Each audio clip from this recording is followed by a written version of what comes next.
Kalau mau belajar bisnis, menurut saya harus belajar dari orang Minang, karena luar biasa orang Minang ada di mana di seluruh dunia. Pasti ada restoran Padang, bisa di Singapura, di London, New York, Chicago, pasti ada restoran Padang. Kenapa orang Minang jago dalam berbisnis ya? Menurut saya ada beberapa hal yang bisa kita pelajari. Secara adat, mungkin ini hanya orang Minang.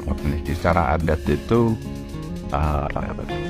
orang Minang itu bagi anak laki-laki tidak memiliki hak waris, sehingga boleh dibilang harus pergi, tidak punya modal apa-apa, harus pergi dari kampung untuk mencari penghasilan, mencari modal di luar.